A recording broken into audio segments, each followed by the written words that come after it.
Hallelujah, sa mensahe ng Panginoon. Are we all blessed? Amen. Amen. Kailangan mo nang mag-aaral ng verse sa monitor. Wala akong verse, dito tamad ako magsunod. Amen. Hallelujah, hallelujah. So as we start the message of the Lord tonight, let us all bow down and pray. Hallelujah. Yes, so Father God in heaven, hallelujah, we thank you, Lord, for this wonderful night, hallelujah, for this blessed night, Panginoon, hallelujah.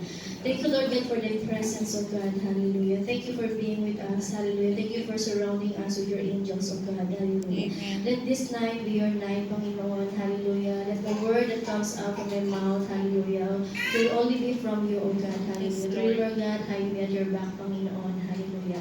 And let this word, hallelujah, hallelujah, will mold us, hallelujah, hallelujah, to a Christ likeness, Panginoon, hallelujah. Let this word build us, Panginoon, hallelujah. Thank you, Lord, thank you, Jesus. To you all the glory, Panginoon, adoration and thanksgiving. In Jesus' mighty name we pray. Amen. Hallelujah. So this message for tonight, hallelujah, nagaling ito nung Sabado. Amen. Doon sa Warriors, sa message ni Pastor Lee.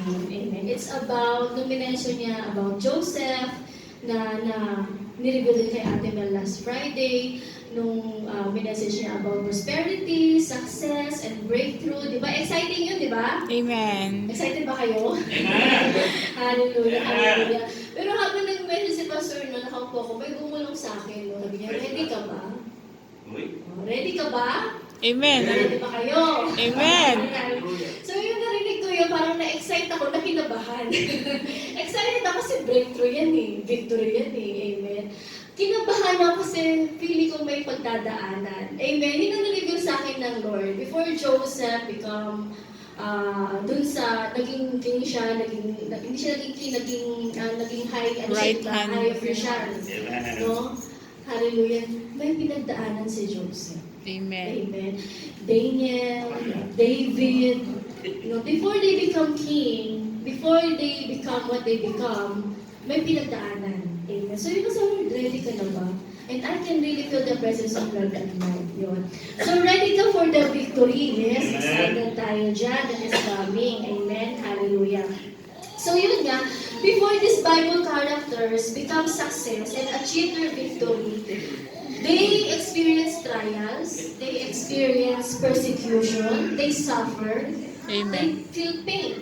Amen? Hallelujah. Si David, bago siya naging David, yan, yung message.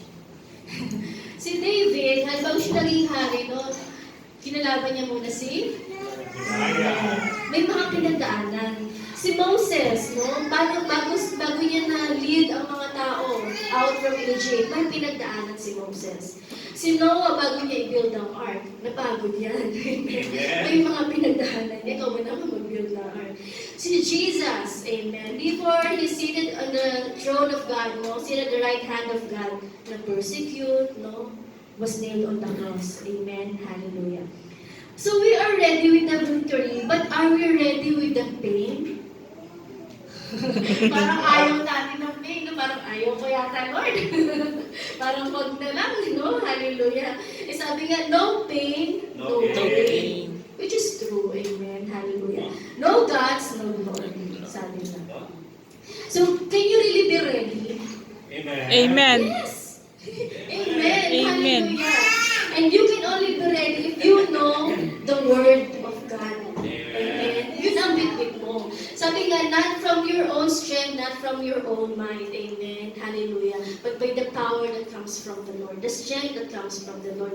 The Word, the promise that comes from the Lord. Amen. The Bible itself is our manual of our life. It will guide us through all the things that we will face. But it's not just for us to read, not just for us to meditate, most especially, kailangan ma-apply natin siya sa buhay natin. Amen. Hallelujah. Hindi yan pinapabasa sa'yo para lang mabasa mo, ma-memorize mo, masaulo mo, and then what? No? It has something to do with our life. Amen. It has something to do with us facing those trials. Yan yung battle gear mo eh. Yan yung baril mo, yan yung pana mo, yan yung shield mo. Amen. Hallelujah. The Word of God. It's not about, memorizing. Hallelujah. Amen. And it's not only memorizing and meditating and studying, but what the author wants to tell you. Isa pa yan. Ano ba yung gustong sabihin sa akin ni Father God? Ano ba yung gustong iparamdam sa akin ng Lord? Ano ba yung gusto niyang malaman ko at maintindihan ko? That's the most important thing. Amen. When you read the Bible. Okay, as we are going through our victory or the way to victory, amen, talagang marami tayong pagdadaanan, no? How you get through it, yan. Paano ba natin malalagpasan yung mga pagsubok bago natin makamit ang victory? In Psalms 9, verse 9 to 10, hallelujah. Kasi ako ng sulat. Kita niyo yung mga nakatamad. Ang ganda ng sulat. Kung ano yung revelation ng Lord, basta gano'n sinulat. Amen. So praise God. Psalms 9, verse 9 to 10. Yan. How you get through it is very important. Kasi if you will not get through it, hindi pa makarating sa final race or sa finish line. Sabi ko, the Lord is a refuge for the oppressed, a refuge in times of trouble. Those who know your name trust in you because you have not abandoned those who seek you.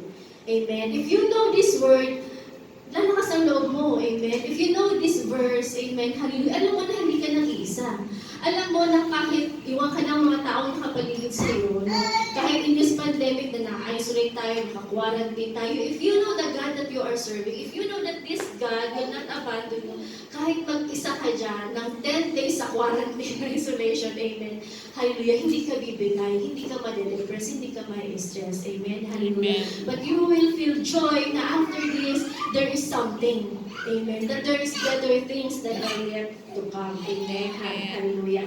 The way to victory, hallelujah, yung way kasi na yun, talagang mahaba siya highway, no, hallelujah. It's building your character, amen.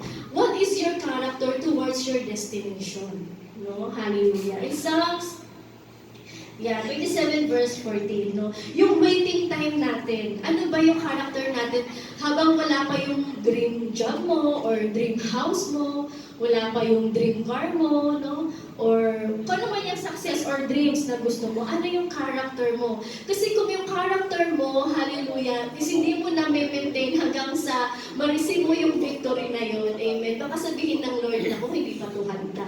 Kaya tumatagal ang ating waiting time. Amen. Wait for the Lord, be courageous, and let your heart be strong. Wait for the Lord. While you wait for the Lord, you serve the Lord. Amen ba tayo doon? Amen. Because while serving the Lord, hallelujah, hindi mo na mapapansin yung pagod eh. Amen. Hindi mo na mapapansin na ang tagal mo na palang naghihintay. No, hindi. Because while waiting for the Lord and serving Him, you're getting to know God. Amen. And while you're getting to know God, you're having this deep relationship to the Lord. And while you're having this deep relationship to the Lord, ano, mas nagiging matatag ka. Mas na-entrust mo na yung life mo ngayon sa Lord. Yung dreams na yan, yung mga gusto mo sa buhay, it will just follow. Amen. Masusurprise ka na lang, no? Minsan hindi ka pa ready, pero ang alam ng Lord sa puso mo, na ready ka na. Amen. At magugulat ka na lang, biglang rain of blessing, rain of prosperity and breakthrough. Amen. Hallelujah.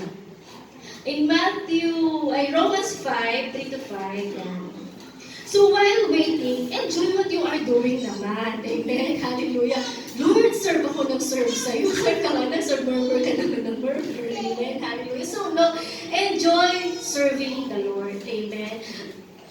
You're serving for the Lord. No, serve ka sa ibang tao. But if you murmur, hindi ikaw yung nai-edify eh. But if you are enjoying what you're doing, no, nang wala kang pakialam, basta you enjoy what you're doing, enjoy serving the Lord, ikaw yung nai-edify, ikaw yung nagkakaroon ng joyful heart, ikaw yung hindi nai-stress, ikaw yung may peace, amen. Ikaw yung healthy inside and out, amen. Hallelujah.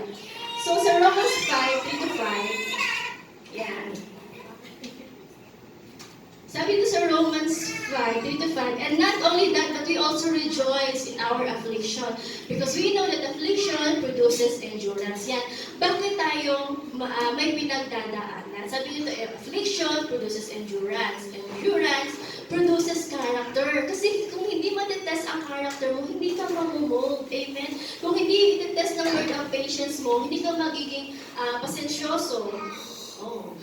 Kung hindi ititest ng Lord yung pagiging mainit ng ulo mo, amen, hindi ka magka-calm down. Hindi ka magkakaroon ng calm spirit, amen, calm soul, amen, hallelujah. Hindi ka tinitest ng Lord para mas lalo kang galitin, lalo kang inisin, lalo kang stressin. No. So that you will know, hallelujah, that the God of peace is giving you na talagang, ito na ako, Lord, ito na kasi yung binago mo sa akin, amen. Kasi nasa Lord ka na, amen, hallelujah.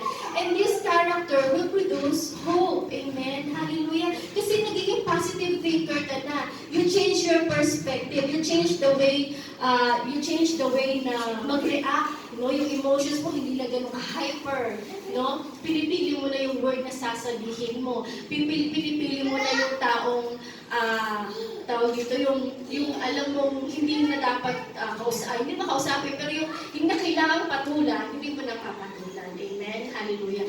This hope does not disappoint because God's love has been poured out in our hearts through the Holy Spirit that was given to us. Amen? So praise God. In Matthew 5:4, yan, maraming verse lang. Yan, in Matthew 5:4, ang sabi dito, no? Blessed are those who mourn because they will be comforted. Ang Lord, hallelujah, sabi niya kanina, He will not abandon us. Amen, hallelujah. And it is only the Lord who comforted us. Alam ng Lord ang pinagdadaanan mo. Alam ng Lord yung pain na nararamdaman mo. Alam ng Lord, hallelujah, pag hindi mo na kaya.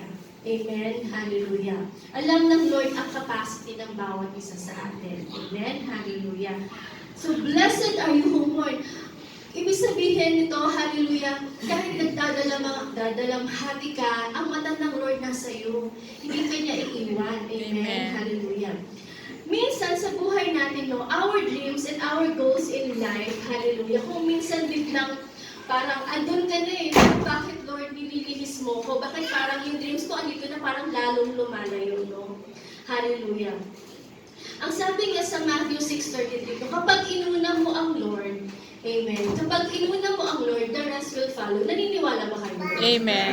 Amen, kasi we experience it. Amen. Hallelujah. Lahat ng inuna ang Lord, talagang yung mga dreams nila, it follows. No? Parang minsan nga, nakalimutan mo na na may dreams ka pala, kakalingkod mo sa Lord eh. And God will just surprise you. Oh, naalala mo ba, this is what you asked for.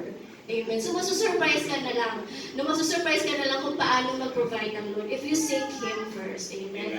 And for sure, no, if you will align your will to the Lord, amen, hallelujah, hindi ka mawawalan at hindi ka pagkukulangin ng Panginoon. Amen. That is one thing for sure. Amen. Hallelujah. So, how you deal with changes? Kapag suddenly nandun ka na, biglang something change, biglang may bumagsak no, sa dream mo, or andun ka na parang okay na ang lahat, tapos biglang nagkaroon ng changes, no, nagkaroon ng biglang, sabihin natin, biglang kailangan na, nagkautang ka biglang na hindi ka naman nagkakautang. No? So, how you deal with it? Amen? Hallelujah. You will question God. No? Hallelujah. You will give in, parang ayaw mo na. You will lose your hope na nawalan ka na ng pag-asa. Amen? Or you will stop. Ayoko na, Lord. Nandito na ako eh. Binigay mo na lahat sa akin eh. Tapos biglang babawiin mo. Amen? Hallelujah. I remember, hallelujah, way back 2011 or 12, I went to Singapore for the conference for 5 days. So napunta kami ng Universal Studio. And there is this one ride na hindi namin alam. Ang ganda kasi nung place, para siyang Egypt, yung motif niya is Egypt. May mga pyramid, may mga statue, ganyan, sa Universal Studio. So akala ko, it's a museum. Kasi ang ganda talaga, so pasok kami sa loob, parang kang pumasok ng pyramid, no? Ang ganda ng structure. Nagtaka ko, bakit paakyat? Sabi ko, siguro yung museum mag-umpisa sa taas. No? So, akit kami, ang taas siguro mga about 3rd floor and 4th floor, ganyan. Ang dilim, tapos yung light mo is mga torch lang. So, mas exciting kasi talaga parang dadalhin sa Egypt dito. Ngayon, biglang sabi nila may rides daw, may rides sa taas. O, may rides naman kami. Akala ko yung rides na ito, yung dadaan kayo mga may picture-picture ba, ganyan. Tapos mga live na pyramid or mga live na tao, gano'n. Mga, sino ba yan? Cleopatra, gano'n. Akala ko gano'n. So, nag-ride kami. Nung nag-ride kami, roller coaster pala yun. ngayon na hindi ko alam, madilim talaga siya, hindi mo alam kung kailan ka bababa. Hindi mo alam kung kailan ka tataas. You have no idea talaga. So yung puso mo talagang surprise. Ganyan kami. No? Hallelujah. So I cannot stop. Amen. So how you will adapt? Amen. Hallelujah. Dasal na lang talaga. Talagang makikiramdam mo kung kailan ka babagsak. Parang i-ready mo na lang yung puso mo. Babagsak na to, no? So babagsak siya. Tapos pag umakyat, marirelieve ka lang. Alam ko babagsak na kasi umakyat na kami. So gano'n. I cannot stop. Amen. So don't stop when changes arise to your life. Amen.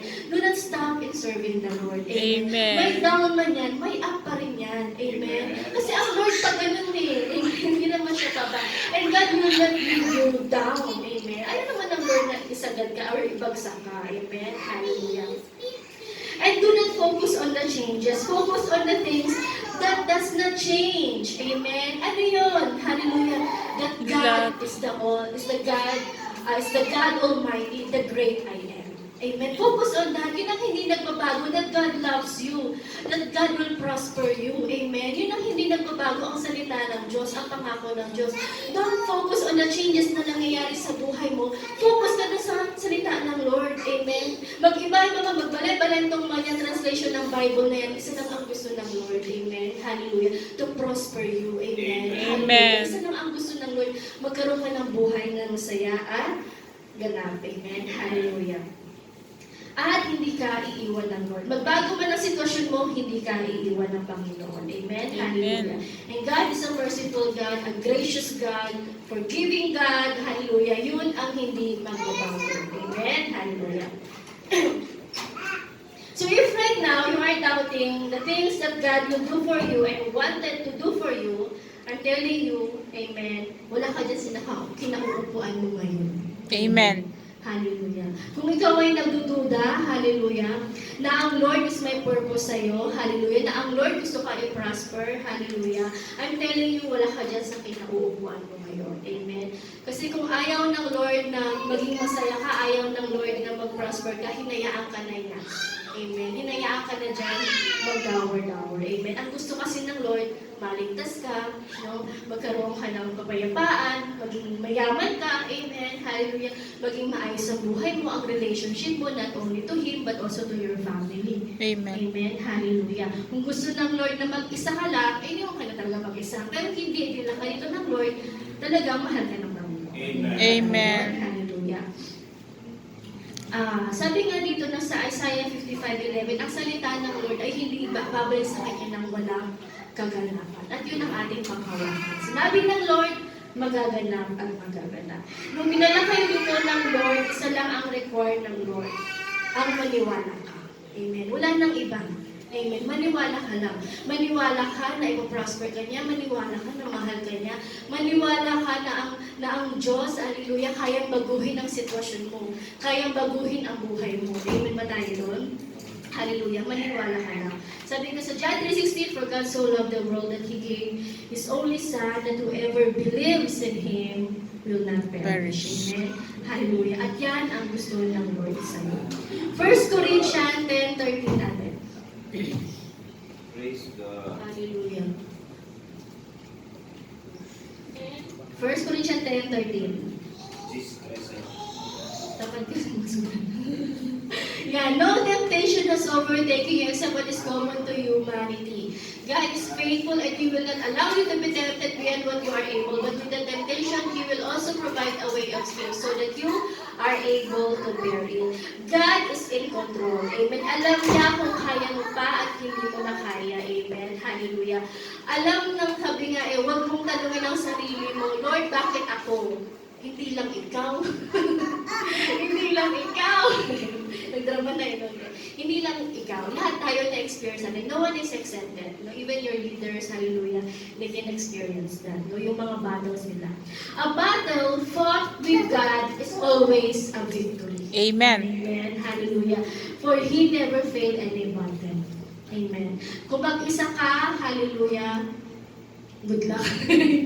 Kung mag-isa ka, mahirap. Amen. Hallelujah. That's why some are stressed, some tend to have suicidal tendency. Bakit? Kasi mag-isa sila, hindi nila welcome or hindi nila hinayaan ang Lord na pumasok sa buhay nila. And they fight it alone. Amen. Hallelujah. A battlefield is a battle without a fight. Amen. Kung nandiyan yung battle at hinayaan mo lang, you will stay there. Parang may layong sa harapan mo na ayaw mong kalabanin, ayaw mong harapin. So, diyan ka lang. Amen. Kasi may layong sa harap mo, hindi ka magpo-progress. Hindi ka mag-move forward. Amen. Hindi ka na maglalakad, hindi ka na lalabas. You will stay there and you will be stagnant. Amen. Hallelujah. Fight the battle. Hindi ka mag-isa. Amen. Hallelujah. If you will not fight, it will consume you. Yes. If you will not fight the battle you're facing right now, if you are not facing it with God, hallelujah, it will consume you. Hindi ko na kaya. Sobra na. Amen. Hallelujah. Magpapakamatay na lang ako. Ganun na lang yung masasabi mo. Amen. Kasi i-consume ka yan eh. Instead na ma-consume ka, hallelujah, na plano ng Lord sa'yo, ng word ng Lord sa'yo, na gusto mangyari sa'yo ng Lord, hindi eh. Mas nakukonsume ka nung gustong gawin sa'yo ng kalaban. Kinuha niya na ang lahat sa'yo, no? He want to steal everything, no? Dinestroy ka na niya hanggang sa ano? Papakamatay ka na lang. Amen. Hallelujah. So look, we go through with a lot of changes in our life, no? Hallelujah. Financial crisis, marriage problem, friend betrayal, loss of job, yan, marami ngayon yan, no? Hallelujah. Name it. And it causes us some changes in our life. It causes us pain. Loss of a loved one. Amen. Lahat yan naranasan natin. And it gives a big change sa buhay natin. When I lost my parents, no way 2015, hallelujah, para bang ayaw ko nang magmahal. Para bang sabi ko, bakit ba ako magmamahal na iiwan lang din ako? Ganon. Ganon yung naging thinking ko, no? Hallelujah. Eh, dumating si DJ. No? Hindi kasama kami ng mga tatay ko eh. So yun, no? Pero nung bumalik kami dito, and God gave us talagang yung bigla ang dami ng sinesedrop namin, sabi ko, paano ko hindi magmamahal? Sabi ko, you entrust me with these people, no? So kailangan ko silang mahalin the way you love me, no? So gano'n, kapag naka-kay Lord ka, no, magiging ano ka kasi eh, pag naka-kay Lord ka, mawawala yung gano'n, yung bitterness mo, yung thinking mo na, bakit pa akong magmamahal? Aabis din naman sila, yung mga gano'ng thinking, no? But if you know the love of God, imposible na hindi mo to i-share. Amen. Because you experience. Amen ba tayo, Lord? Hallelujah. So all struggles bring us pain. It could make us or break us. Amen. Hallelujah. If we didn't fight, hallelujah, it will break us, definitely. And for us to make it through those pain, kailangan natin ang Lord sa buhay natin. No? So, these changes or this struggle that we encounter, it's either it will make us bitter or better, no? It's either we will blame God, or we will have this confidence that God, I know and I believe you have something better ahead of me. Or, hallelujah, you will just feel defeated or give up, or you could be more excited, no? Have new hope and new opportunities. Amen. At yun ang thinking mo pag naka-kay Lord ka. Kung minsan na parang, Lord, sagad-sagad na ako, pero bakit pag naka-kay Lord ka, kahit sagad ka na, na-excite ka pa rin? No? Kasi alam mo na kahit ganyan, alam mo may better things ang Lord eh. Alam mo yun, yung instead na magmukmo ka dyan, Lord, sagad na talaga, Lord. Lahat ng ipin ko nakasanlaan na, Lord. Amen. Pero bakit excited ka pa rin? Kasi you know the promise of God. Alam mo yung plano ng Lord. Hindi yan ang plano sa'yo ng Lord eh. Ginawa mo yan ng kalaban. Hallelujah. But you are in God. Hallelujah. Andyan ang Lord. Kakampi mo na ibabalik sa'yo lahat ng ninakaw na kaaway. Amen. But if you simply give up, talas. Tapos na ang usapan. Hallelujah.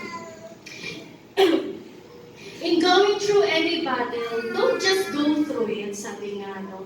Hindi ka lang dyan pinadaan ng Lord, uy, nakapas ako. Okay.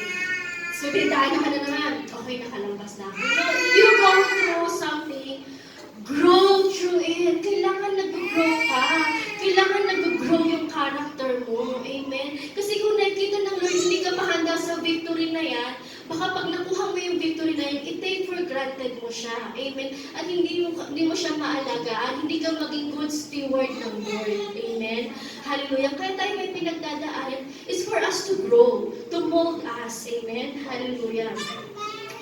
Pain is not for you to stop, but to increase you, give you hope, to strengthen you, and to promote you. Amen. Di ba pag minsan nakagat ka ng langgam, wala na lang. Pag nakagat ka ng palaki, no, hanggang sa malimyon ka na. So parang ganda, napropromote yung pain. Ganun. Pain endurance. Tolerance pala. No? Hallelujah. Magkakaiba tayo ng pain tolerance. Amen. So we cannot take for granted pain. Pain is subjective. Kung naging nursing na, pain is subjective. And we cannot tolerate pain. What is painful to you could be not painful to me, but I should acknowledge your pain. Amen ba tayo, no? Amen. Hindi pwede i-take for granted ang pain ng bawat isa. Amen. So what if someone cries for you, parang bago naman ito, no? Kasi napagdaanan mo, hindi. Napagdaanan mo na, so that ikaw naman ang mag-comfort sa kanya para makaget through siya doon sa pinagdadaanan niya. Amen ba tayo doon? Hallelujah. So remind yourself about who God is. Yeah, kapag nandun ka na sa kalugmok-lugmok ka, no, nag-iisa ka, umiiyak ka sa Lord, remind who God is. Amen. And from that, magkakaroon ka ng strength. Ay, oo nga pala, ang Lord ko pala is the great I am. Amen. Siya yung Lord na hindi ako iiwan. Siya yung Lord na natin is impossible to Him. Amen. Have the right perspective. Have the right point of view. Yung point of view mo siyempre at perspective mo, dapat align pa rin sa will ng Lord. Align pa rin sa Word of God. Amen. Be confident in the Lord that you are able to pass because your God is able and He made you to be able. Able ang Lord, so able ka. Amen ba tayo doon? Hallelujah.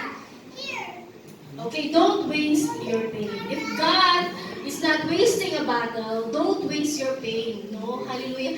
Ako iiyak. Umiyak ka Ako na iiyak eh. yan. Pinagdaanan mo na eh. Amen. Mag-grow ka na. Amen. Hallelujah. So it only means if you made a mistake, no? Hallelujah. Don't do it again.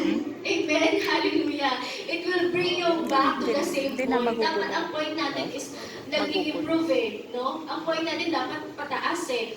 Kung nalampasan mo na yung pain na yan, or yung mistake na yan, no? Hallelujah. Don't do the same mistake. Amen. Amen. And at the same time, if you hurt someone who did that kind of mistake, learn from their mistake also. Kaya kung minsan hindi ako naniniwala sa experience is the best teacher. No. Na-experience na yan ng iba, ayoko na ma-experience, no? Painful daw eh. Amen. Hallelujah. Huwag mo na kayaan na maranasan mo ang the same pain. Hallelujah. Amen? Nandiyan pa ba kayo? Amen. Hallelujah. Yeah. Your pain has a purpose, and that is for you to grow, to build your character, mold you to a person who can handle a victory. Yan. Kaya ka pala minumold ng Lord, hindi niya kaya mo mag-handle ng victory. Bakit pag na-handle mo yung victory, magkaroon ka ng pride. Pag na-handle mo yung victory, makalimutan mo si Lord. Ma-handle mo yung victory, nag-prosper ka, nakalimutan mo yung pastor mo. Nakalimutan mo yung first fruit mo. Nakalimutan mo yung tithes mo. Amen? Hallelujah. Baka pag nagka 1 million ka, nakalimutan mo ang tithes mo pala is magkano? 100,000. 100,000. Gawin na sa no? Kasi laki no, 100,000 pag pinag-tithes yun, no?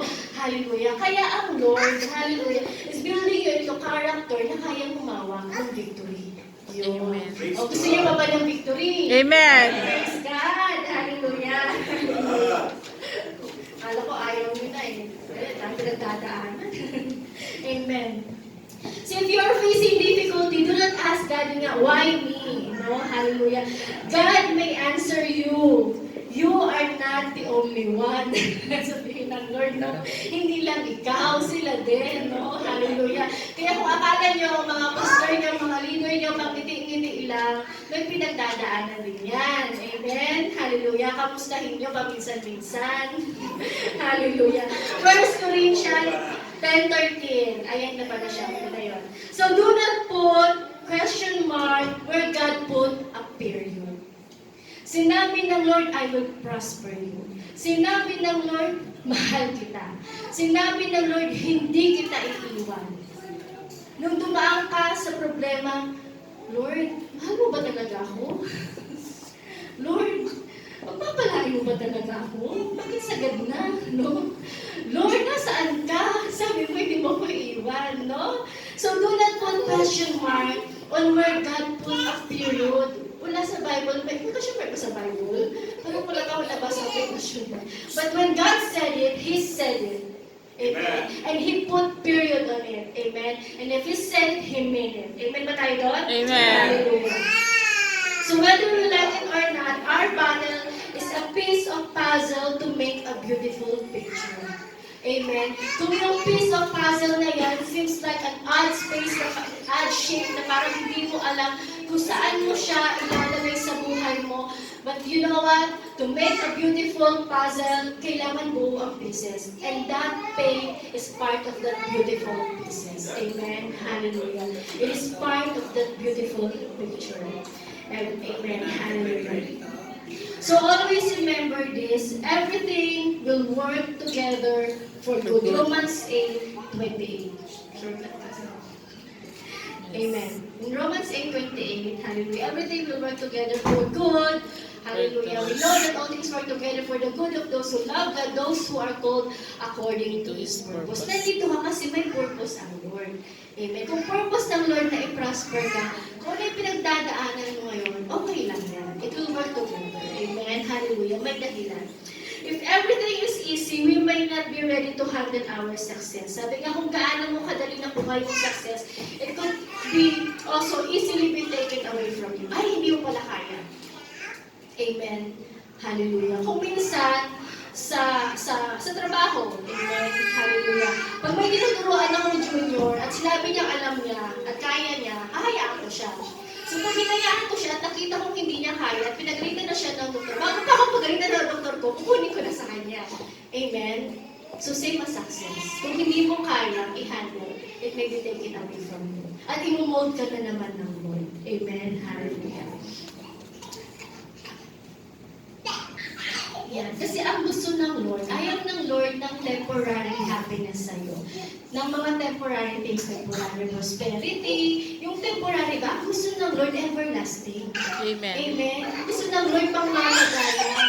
Kasi ang Lord natin is not a temporary God. He's a permanent God. Amen. He will reign from beginning to end. Amen. Pang everlasting, pang forever ang ating Lord. Amen.